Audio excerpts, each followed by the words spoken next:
Қайырлы күн, құрметті комиссия мүшелері, әріптестер. Бүгін сіздердің назарларыңызға өзімнің авторлық жұмысымды ұсынуға мүмкіндік алғаныма қуаныштымын.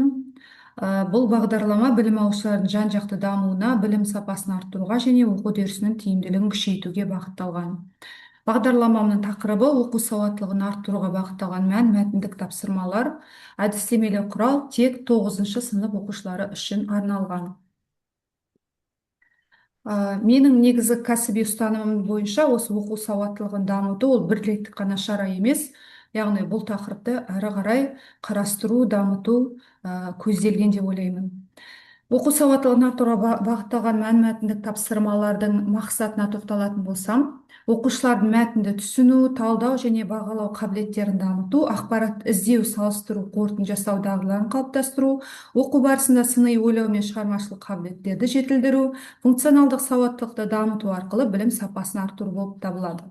Бағдарламамның негізгі өзектілігі қазіргі білім беру жүйесінде оқушылардың мәтінді түсінуінде, талдау мен ақпаратты өмірде қолдану дағдыларын дамыту маңызды. Екіншіден, халықаралық зерттеулерде PISA және тағы басқалары оқу сауаттылығы негізгі құзыреттіліктерінің бірі болып табылады. Үшіншіден, мәтіндік тапсырмалар оқушылардың функционалдық сауаттылығын арттырып, алған білімдерін өмірлік жағдаятта қолдануға үйретеді. Енді бұдан қандай нәтиже күтеміз? Нәтижесі: мәтіннің негізгі идеясын анықтай алады оқушылар, ақпаратты талдап өз пікірін дәлелдей алады, мәтін бойынша қорытынды жасап шешім қабылдай алады, оқыған ақпаратты өмірлік жағдаяттарда қолданады, оқу сауаттылығы деңгейі мен пәнге қызығушылығы артады.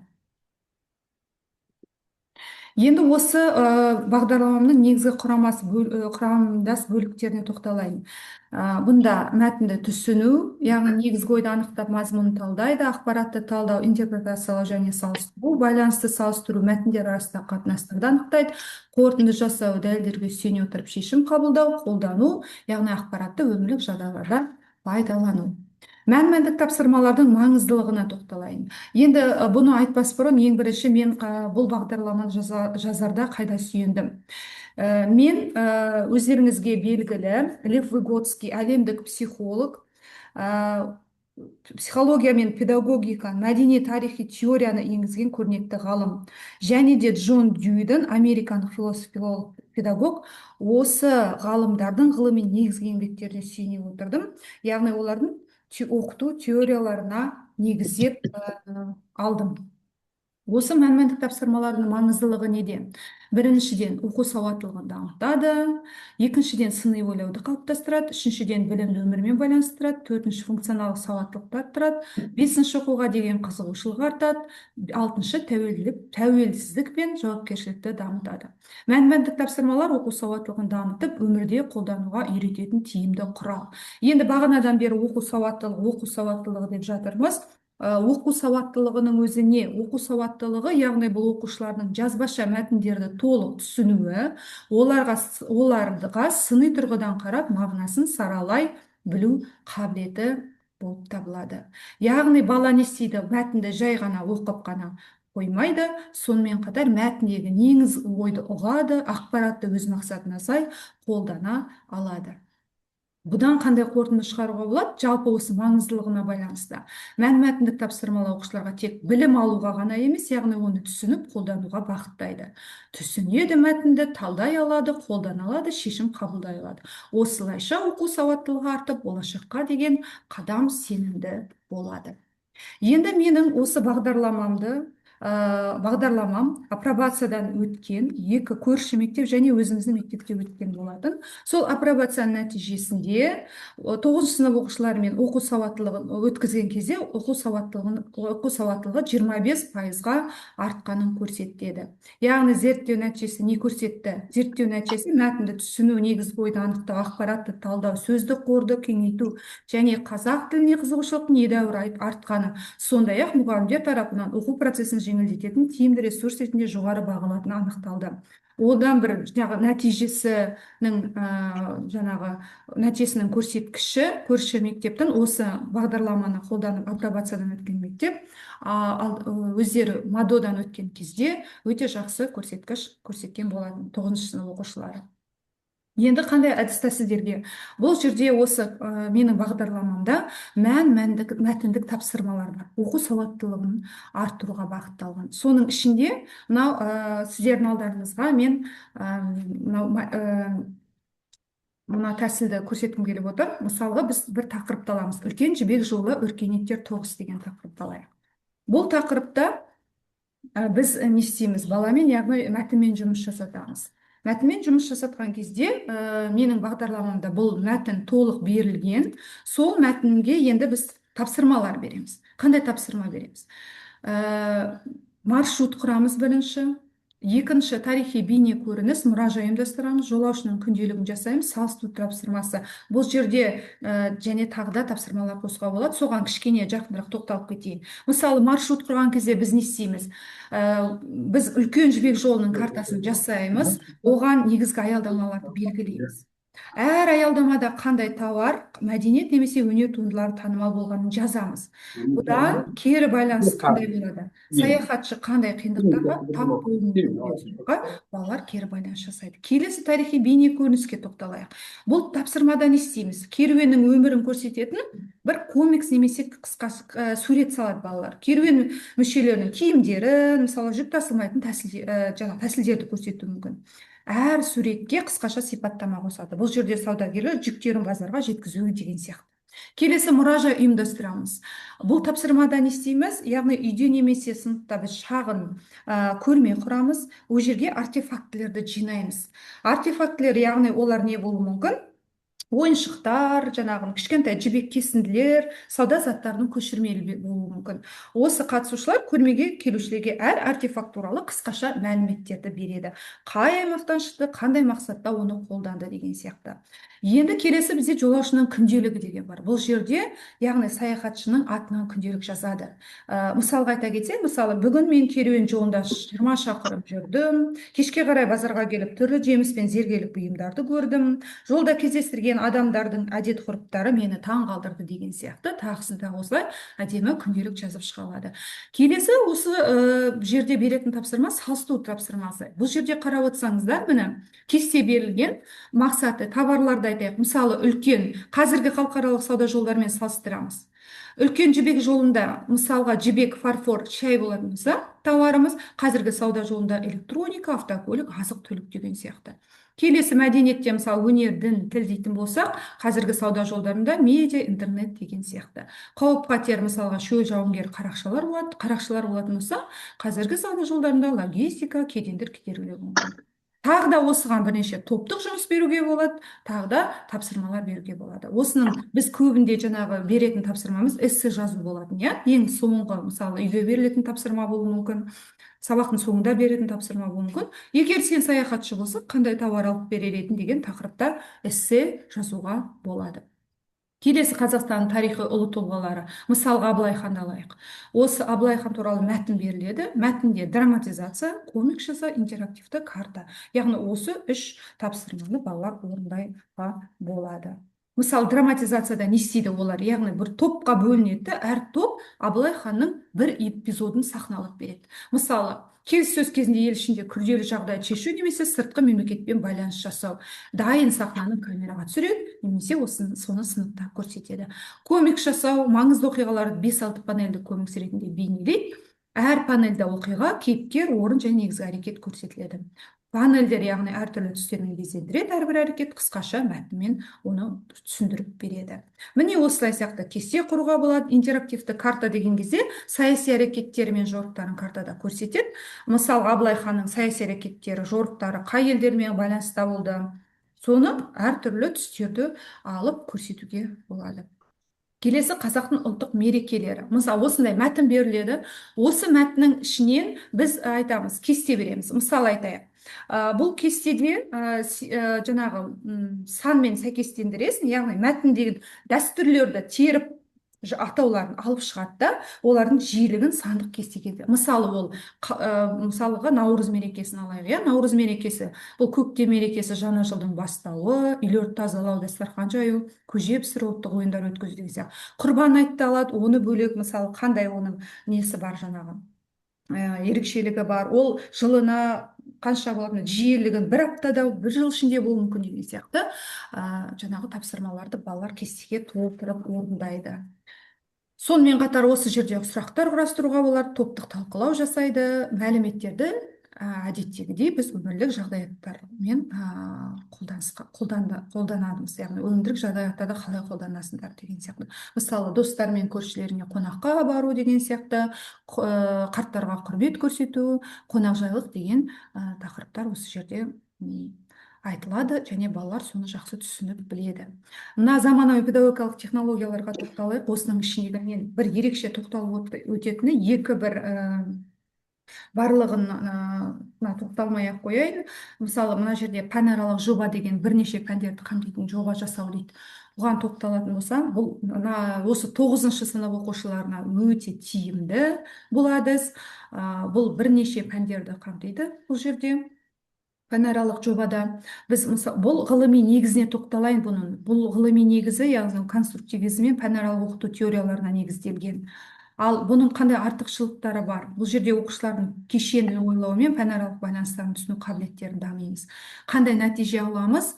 Яғни бұл жерде оқушылардың кешенді ойлау қабілеті артады, мұғалімдерге пәнаралық оқудың жаңа әдістерін енгізу мүмкіндігін береді.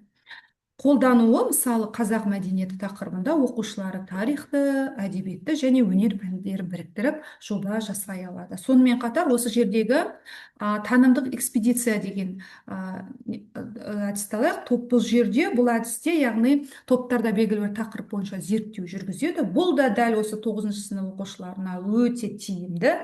Бұл жерде ғылыми негізі, қандай ғылыми негізге сүйендік? Бұл жерде Выготскийдің әлеуметтік мәдени теориясына зерттеуге негізделген оқыту теорияларына негізделді. Қандай артықшылықтары бар? Бұл жерде оқушылардың зерттеу және сын тұрғысынан ойлау дағдылары артады. Қандай нәтиже аламыз? Яғни оқушылардың зерттеу қабілеттері дамиды, мұғалімдерге зерттеу негізделген оқытудың жаңа әдістерін қолдану мүмкіндігі береді. Бұл енді қай кезде бұны қолданамыз? Мысалға, қазақ халқының салт дәстүрі деген тақырыптар болған кезде, осы тақырыптарда оқушылар белгілі бір дәстүрлерді зерттеп, оны жаңағы сыныпта қорғай алады.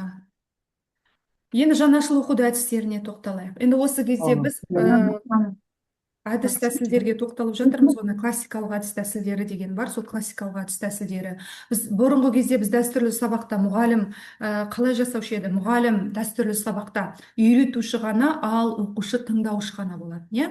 Ал осы жаңа бағдарлама кезінде мына жаңашыл әртүрлі оқыту әдістерін біз үйрену арқылы балаларға жаңағы оқыту процесіне осы әдістерді қолдану арқылы біз керісінше балаларды жай ғана тыңдаушы емес, оларды зерттеуші ретінде, оларды жаңағы барлық тапсырмаларды өздері орындауға мүмкіндік береміз. Баланы тыңдаймыз, баланы дамытамыз, яғни бала өз ойын еркін жеткізуге біз үйретеді екенбіз. Жаңашыл оқытудағы 3 әдіс тәсілге тоқталғым келіп отыр. Топтық жоба, деректерді визуализациялау және сыни ойлау картасы. Осы жердегі топтық жоба жаңағы алдындағы айтып кеткен жобаға сәл ұқсас. Бұл жерде оқушылар топтық жұмыспен зерттеу дағдыларын дамытады. Мақсаты бұл әдістің. Бұл жерде не істейді? Оқушылар топтарға бөлінеді, және де белгілі бір тақырып бойынша олар жоба дайындайды. Жоба барысында олар ақпаратты жинақтайды, талдайды және қорытынды жасайды. Бұл жерде де қай ғылыми негізге сүйендік, яғни Выготскийдің әлеуметтік оқу теориясына негізделді. Артықшылықтарына тоқса, бұл жерде оқушылар топтық жұмыс жасайды, зерттейді, бірлесіп жұмыс жасайды, бір-біріне қолдау көрсетеді, пікір алмасады, содан жаңа білім алады. Ал нәтижесінде оқушылардың ұжымдық жұмысқа деген қабілеті арта бастайды. Яғни бұдан көретін нәтижеміз, оқушылар топтық жұмыс арқылы жаңа білім алады, зерттеу қабілеттері дамиды, ал мұғалімдер үшін оқушылардың ынтымақтастық деңгейін бағалауға мүмкіндік туады. Қай жерде қолданамыз? Қазақ мәдениеті тақырыбында оқушылар қазақ ұлттық киімдер туралы ақпарат жинақтап, жоба дайындай алады. Енді деректерді визуализациялауға келейік. Бұл әдістің мақсаты оқушылардың деректерді талдау және визуализациялау дағдыларын дамытады. Оқушыларға белгілі бір деректер жиынтығы беріледі. олар осы деректерден графиктер, диаграммалар арқылы осы деректерді визуализациялайды. Бұл әдіс оқушылардың аналитикалық, визуалдық ойлау қабілеттерін дамиды. Тағы да бұл жердегі ғылыми негіз конструктивизм және цифрлық педагогика теориясына негізделеді. Артықшылығына тоқталсақ, деректерді талдай алады, визуализациялау дағдылары балаларда артады. Нәтижесінде оқушылар деректермен жұмыс жасай алады, мұғалімдер үшін күрделі тақырыптарды түсіндіруге мүмкіндік туады. Енді бұны қай жерде қолданамыз? Қазақстанның мысалы демографиялық жағдайы деген тақырыптарды болған кезде оқушылар халық санының өзгерісін мысалы графиктер арқылы көрсете алады. Сыни ойлау картасы, бұл жерде бұл әдістің мақсаты оқушылардың сыни ойлау және логикалық байланыстар құру дағдыларын дамытады. Оқушылар белгілі бір тақырыпты алады да, содан ойлау картасын құрады. Бұл картада олар не жасайды? Негізгі идеяларға тоқталады, олардың арасындағы байланыстарды көрсетеді. Бұл да Дьюидің оқу теориясына негізделеді, яғни зерттеуге негізделген оқу жүйесімен байланыстырылады. Қандай артықшылық? Бұл жерде оқушылар сыни тұрғыдан ойлау, логикалық байланыстар құру қабілеттері артады екен. Нәтижесінде оқушылардың ойлау деңгейі, яғни бағалау. Нәтижесінде оқушылардың логикалық ойлау қабілеттері дамиды. Енді бұдан біз қай жерде қолдана аламыз? Мысалы, Абай Құнанбаевтың өмірі мен шығармашылығы тақырыбында оқушылар ойлау картасын құрып, негізгі идеяларды талдай алады. Келесі топтық жоба әдісі, жаңа оны мен түсіндіріп айтып кеттім. Бұл жерде жаңағы айтып кеттік, міне қазақтың ұлттық киімдері туралы ақпарат жинақтап жоба қорғай алады деді. Келесі анимациялау оқыту, деректерді визуализациялау. Сыни ойлау картасы, міне осы жерге тағы бір тоқталып өтейін. Талдау, интерпретация. Бұл жерде ақпаратты бөлшектейді, негізгі идеяларды табады, мәнмәтін түсінеді. Бағалау дәлелдер сенімділікті тексереді, логикалық қателермен жұмыс жасайды, дерек көздерді талдайды. Шешім қандай қорытынды жасай алады, альтернативаларды қарайды, проблеманы шешеді. Көп тілді мәтіндік зерттеу. Бұл әдісте көзқарастар қарасақ, мысалы әртүрлі тілдік мәтіндерді талдайды, мәтіндік айырмашылықтар мен ұқсастықтар. Тақырыптық зерттеуде ортақ тақырыптарды анықтайды, Абай мен Шекспир шығармаларындағы философияға тоқталады. Жаңа түсінік, бұнда алатын функционалдық сауаттылықты арттырамыз, көп тілдік арқылы тереңдетеміз. Интерактивді викторина деген әдіс тәсілі бар. Бұл жердің әдіс тәсілдің мақсаты оқушылардың білімдерін бағалау және нығайту. Әріптестер, тыңдап отырсыздар ғой, сұрақтарыңыз болса дайындап отырыңыздар. Интерактивті викторина, мен сіздерге осы әдіс тәсілдерді, жаңағы оқу сауаттылығын арттыруға бағытталған әдіс тәсілдерді, яғни тапсырмаларды көрсетіп сіздермен таныстырып отырмын. Ол осы менің бағдарламам, осы жаңағы тапсырмаларды, мәтіндік тапсырмалардан құралған бағдарламам. Бағдарламаны алып қаларсаңыздар, барлығын алып қолдануға болады сабақтарыңызда. Интерактивті викторина. Бұл әдістің мақсаты оқушылардың білімдерін бағалау және нығайту. Оқушыларға белгілі бір тақырып бойынша интерактивті викторина өткізіледі. Викторина барысында сұрақтарға жауап береді, өз білімдерін тексереді. Ғылыми негізі жоғарыда айтқан Дьюидің тәрбиелік оқыту теориясына негізделген цифрлық педагогика әдістемесімен байланысты. Әріптестер, менің барлық жаңағы осы бағдарламамды, мәнмәтіндік тапсырмаларды құраған кездегі жаңағы негізге алған, ғылыми негізге алған еңбектер, яғни олар өздеріңіз білесіз, американдық философ, педагог, психолог Дьюи мен Лев Выготскийдің жаңағы кеңестік психолог, осы ғалымдардың еңбектеріне сүйеніп негізге алып отырмын. Енді осы жерде білімдерін, ғылыми артықшылықтары не? Оқушылар өз білімдерін нығайтып, жаңа ақпаратты меңгереді. Нәтижесінде оқушылардың өзіндік бағалауы жоғарылайды. Қазақ тілінің грамматикасы тақырыбында оқушылар грамматикалық ережелер бойынша викториналарға қатыса алады. Нәтижесінде оқушылар өзіндік бағалауы жоғарылайды. Қосымша әдістер бізде бар. Осы менің жазып шыққан бағдарламамның ішінде, әдістеменің құралымда бірнеше әдістер, тапсырмалар, соның ішінде енді мен барлығын атап өтуге уақыт жетпейді, сондықтан қосымша әдістер, бұл жердегі мәтіндік зерттеу лабораториясы, цифрлық квест, деректер әлемі. Осы зерттеу лабораториясына тоқталып өтсем, бұл әдістің мақсаты оқушылардың мәтінді талдау, салыстыру және қорытынды жасау дағдыларын дамыту. Оқушылар ақпараттық және көркем мәтіндерді зерттейді, топтық талқылауда мәтіннің негізгі идеяларын салыстырып, ортақ тұжырым жасайды. Цифрлық квестте оқушылар QR-кодтар арқылы түрлі тапсырмалар беріледі, әр QR-код жаңа тапсырмаларға апарады. Ал деректер әлеміне тоқталсақ, оқушыларға әртүрлі деректер беріледі, оларды талдап, маңызды қорытындылар жасау ұсынылады. Қорытындылай келетін болсам, осы жазылған, құрастырылған әдістемелік құралда нәтижесімен қорытындысына тоқталатын болсам, біз 9-шы сынып оқушыларын алып отырмыз. Сыныпта 9 оқушы, бұл тәжірибеге қатысқан оқушылардың саны. Нәтижесінде сыни ойлау оқушылардың дағдыларын, сыни ойлау дағдылары 62%-ға, ақпаратты өмір мен жағдаяттарда қолдану қабілеттері 75%-ға артты. Тәжірибе барысында оқушылардың сыни ойлау, медиасауаттылық және функционалдық оқу дағдыларының қалыптасуы байқалды. Талдау, дәлелдеу, рефлексия және коммуникация дағдылары берілген тапсырмалар арқылы дамыды. Әдістемелік құралдың тиімділігі оқу сапасын арттыруда және оқушылардың оқу дағдыларын дамытуға оң нәтиже берді. Оқушылардың мотивациясы мен белсенділігі айтарлықтай жоғарылады. Қорытындай келетін болсам, мәтіндік тапсырмалар оқу үдерісін өмірмен байланыстырып, оқушылардың ақпаратпен жұмыс істеу қабілетін жетілдіреді. Яғни бұл тапсырмалар оқу сауаттылығы дамытудың тиімді құралы болып табылады. Әріптестер, осымен сіздерге түсінікті деп ойлаймын. Сұрақтарыңыз болса, жауап беруге дайын.